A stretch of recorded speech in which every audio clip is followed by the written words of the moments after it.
Let's talk about a few steps to setting good, healthy, assertive boundaries.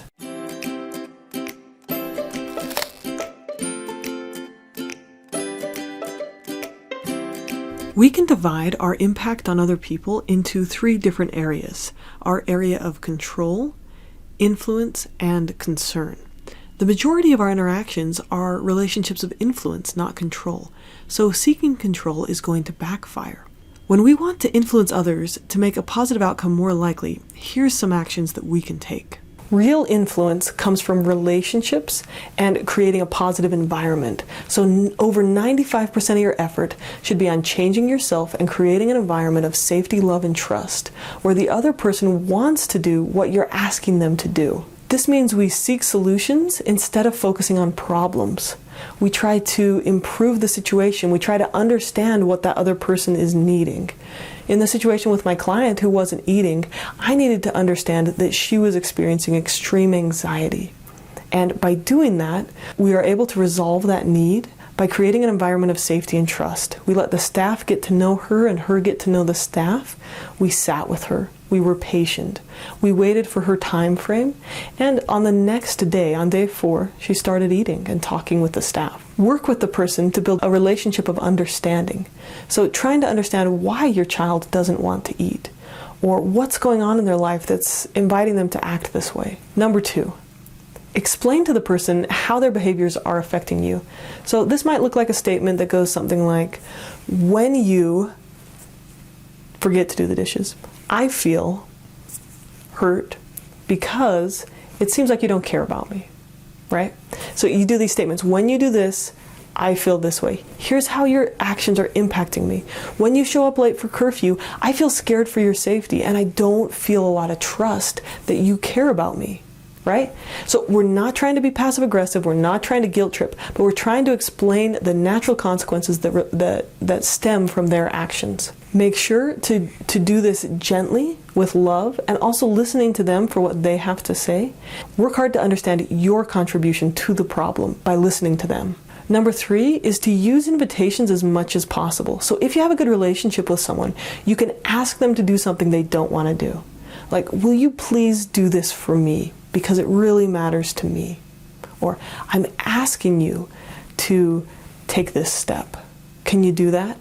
And if they straight up say no, then you have a couple options, right? You can look at how can you build that relationship? How can you improve their trust in you? You can also choose to cut off the relationship. Good boundaries are as much about what we allow in as what we keep out. Sometimes we just need to say, I accept this person or situation, even if I don't like what they are doing. We can't expect to use boundaries as a way to change everyone to our liking.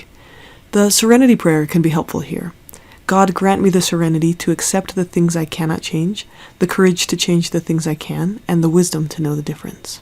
Now, there are times when inviting doesn't work. With our children, with our coworkers, and maybe even with our spouse, there are times when we need to set a boundary that is quite a bit firmer than an invitation or a request.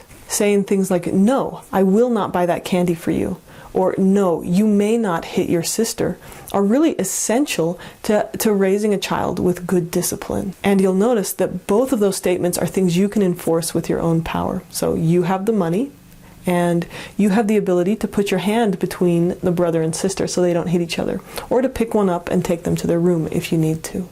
So when necessary, use natural and logical consequences to assert your control. So this often looks like a statement that is called an if-then statement. So if you show up late for curfew, then I'm not letting you use the car the next time. Or if you speak to me that way, then I'm not taking you to the store to buy some candy later on. Successful boundaries between adults look a little different. They look something like, if you treat me that way, then I'm probably not going to talk to you as much.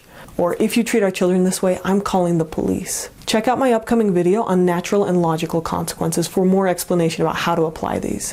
When absolutely necessary, use force to keep people safe. So this might look like picking up your child who's hurting another child and carrying them to another room. Or if a law is being broken, you call the police. Removing yourself physically from a situation can be quite powerful too. With the previous story of my client in residential treatment, if the worst had happened, if she had continued to not eat, or if not taking her medication was threatening her physical safety, then we would have needed to take her to the hospital, where they might have needed to put in a feeding tube or an IV line for the medication. Trying to assert your influence through physical force only works when someone is smaller or weaker than you. So it's often used with children, but it's not going to provide a long-term solution to whatever the problem is. That's why it's important to always use as many other options as possible first. Because of the loving and firm way that we handled the situation, it wasn't necessary to take her to the hospital. When it comes to setting boundaries, always remember the long-term goal, which is creating a relationship where your child or your employee or your spouse wants to do the right thing, wants to be healthy, wants to respect you. And with that in mind, we're not looking for short-term quick fixes that are going to negatively affect the relationship. We're looking to understand and set firm, clear, healthy boundaries that are going to help them want to do the right thing. So 95% of your efforts should be modeling, teaching, inviting, listening, showing them that you care and trying to understand what they need. And when you're doing that, you're going to be helping things go right, and the need for boundaries is going to decrease. But when that 5% of time happens, when you need to set a boundary, let's make sure you do it in a way that is within your realm of control. I hope this was helpful. Thanks for watching, and take care.